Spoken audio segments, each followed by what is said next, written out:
This is the AMDM, your quick morning podcast full of Memphis news. I'm Natalie Van Gundy. Today is Thursday, July 16th. First Horizon Bank reported better than expected second quarter results yesterday. The Memphis-based bank's second quarter earnings of 54 cents per share exceeded Wall Street's expectations, and its revenue of $887 million was higher than analysts' expectations too.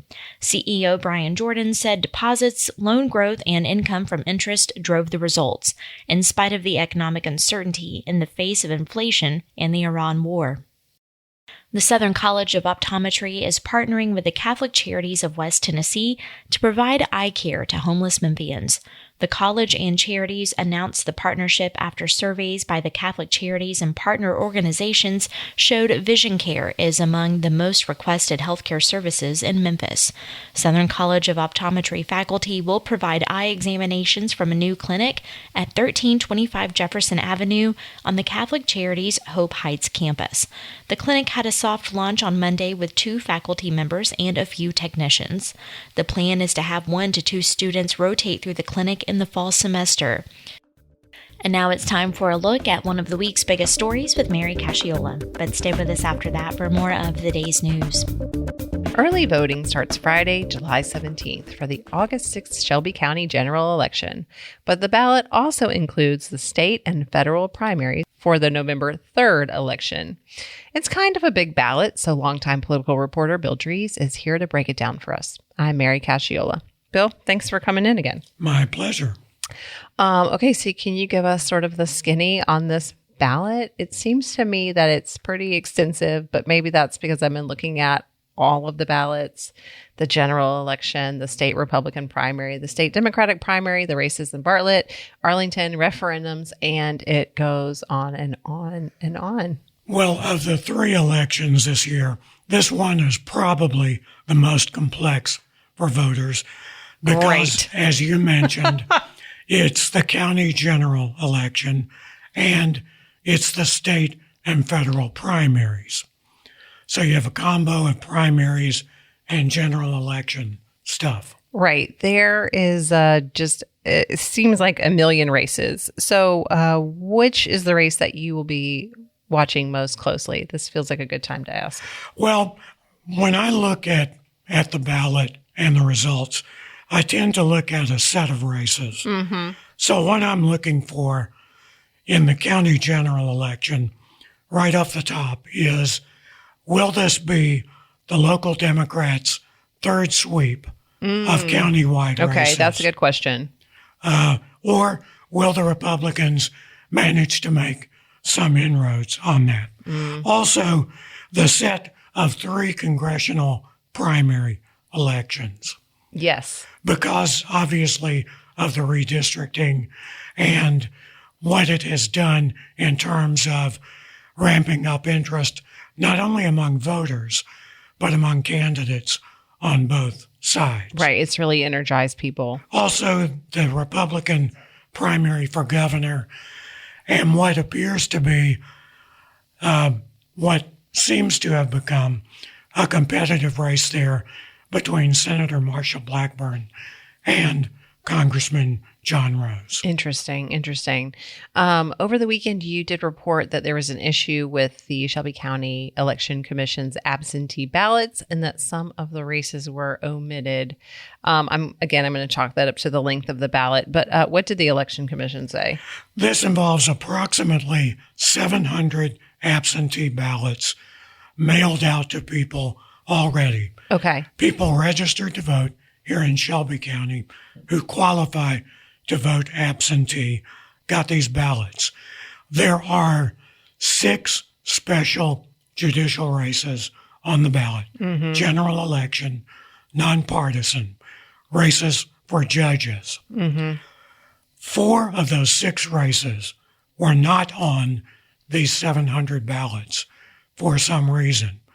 The 2 general sessions judge races were on the ballots. Also, some of the ballots are missing a referendum that would change the county charter to allow the county commission to hire its own attorney. Oh, right. And that's the So- only referendum on the ballot this year. Yes? Well, we have some coming up in November. Oh, okay. Oh, I'm sorry. That's the only one on this On this- particular yes. ballot. Yes. But you'll get to have more referendums Right. later. So the solution to this is the Election Commission is sending supplemental ballots to those approximately 700 voters.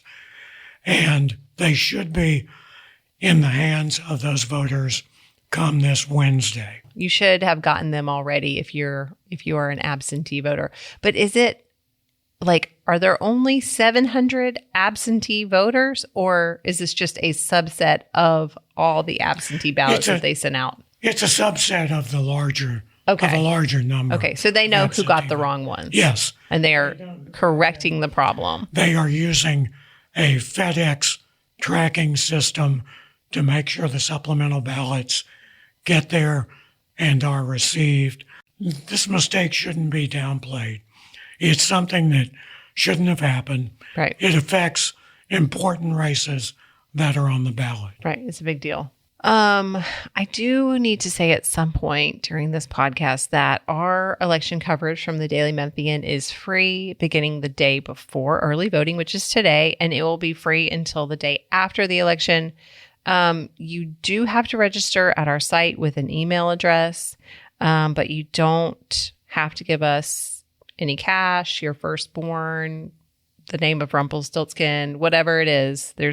The barrier to entry is very low. You just need an email address, and most people have at least 3 of those, right? Right. And just remember, if you want to click on the story and you get this screen, it's not the paywall.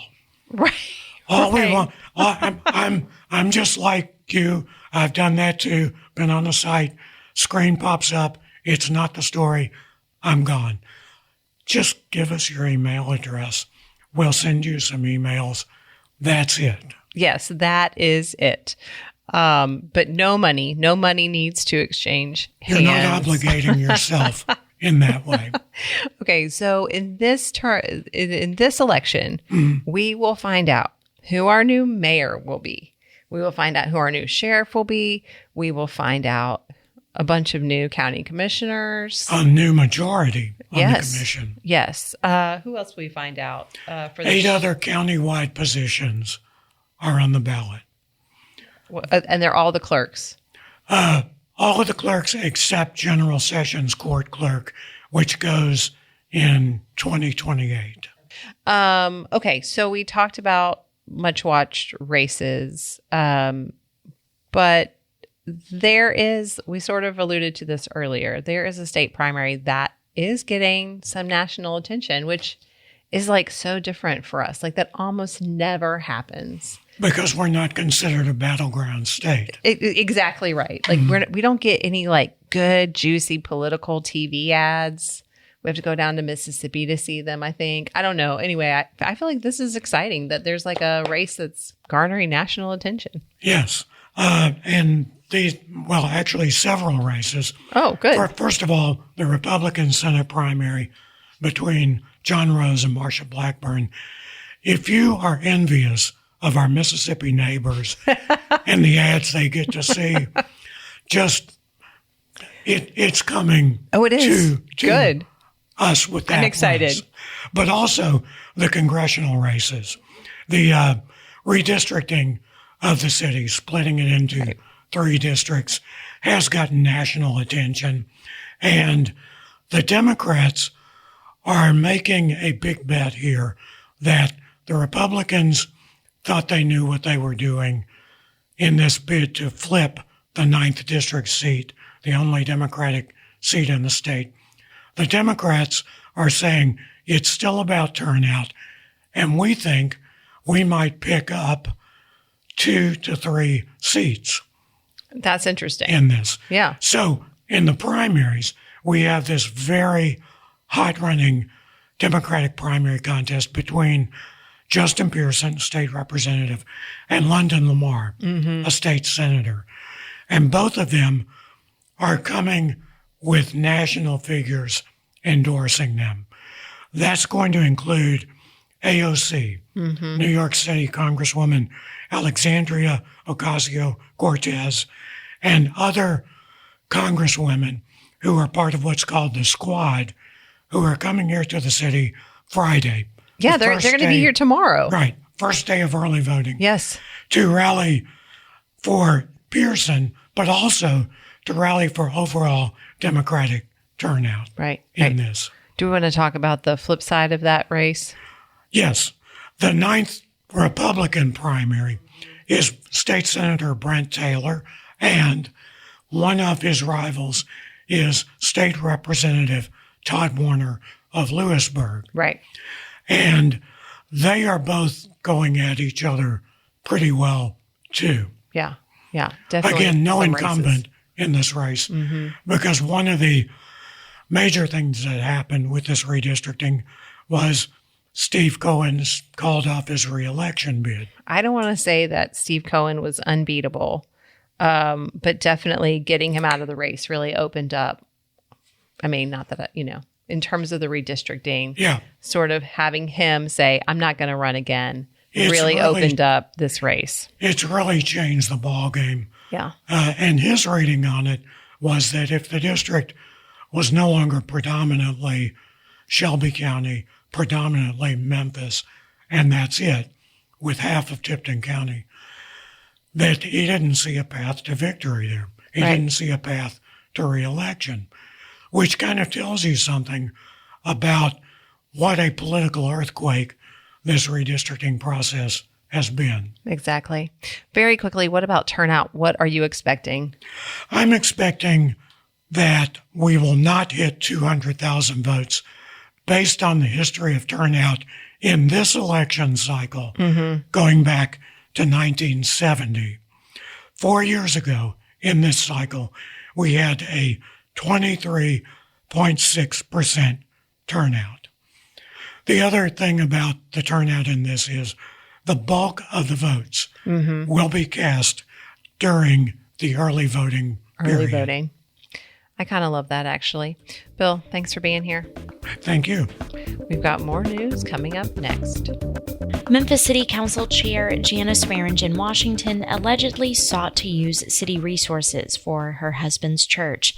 Samuel Hardiman says that's according to former Council Chief Administrator Brooke Hyman, who says she was fired after accusing Swearingen Washington of using her position to benefit herself and her family. In May, Hyman raised concerns about how Swearingen Washington, the council chairwoman, sought to use city resources for herself and her husband's church. Hyman also accused Swearingen Washington of using city funds to buy 100 copies of Kamala Harris's book, 107 Days, and keeping a number of those copies for personal use. Hyman was fired a week later. On Monday, Swearingen Washington also filed an ethics complaint against Hyman, accusing her of some of the same behavior the council chair is accused of. For the Daily Memphian, I'm Samuel Hardiman. It could soon be more difficult to build a data center in Olive Branch. Aaron Fleming says Olive Branch Planning Commission officials on Tuesday discussed new regulations for potential data centers in the city amid national controversy, as well as concerns from local residents. The proposed changes would make data centers a conditional use build and include daytime and nighttime noise limits and water usage limits. Changes would also require reporting of usage and specific setbacks from residences, which are scaled based on the size of a proposed data center. Applicants would have to submit a utility and infrastructure plan and address water, power, and gas usage. Olive Branch does not have any proposed centers right now, but wanted to strengthen its zoning language in preparation for future projects. For the Daily Memphian, I'm Aaron Fleming. Mississippi-based El Agave quietly opened its 7th location earlier this month at the longtime vacant home of San Diego Cantina. Sophia Surratt says the new restaurant is owned by Moises Lemus and Juan Leon. The pair was drawn to the restaurant's location in East Memphis, with it being close to Clark Tower, Whole Foods, and Malco's Paradiso Cinema, Grill, and IMAX. Lemus said most of the construction on the restaurant's interior was already done when they got the building, and that the pair finalized and put their touch to it. El Agave, located at 5007 Black Road, is open daily from 11 a.m. to 10 p.m. For the Daily Memphian, I'm Sophia Surratt. That's the AMDM for this Thursday, July 16th. I'm Natalie Van Gundy. Find links to all of the stories mentioned in this episode in the podcast description. Listen and subscribe to this podcast anywhere you get your podcasts or on the Daily Memphian's website. You can also hear us on WYXR 91.7, where our local news stories air every weekday throughout the day. And don't forget to subscribe to our other weekly podcasts hosted by your favorite reporters, including Sound Bites with Holly Whitfield, The Sidebar with Eric Barnes, and the Daily Memphian Grizzlies podcast with Drew Hill and Chris Harrington. You can also sign up for our breaking news alerts and our mini weekly newsletters we offer by visiting dailymemphian.com/email. Thanks for joining us, and be sure to start your day here again tomorrow.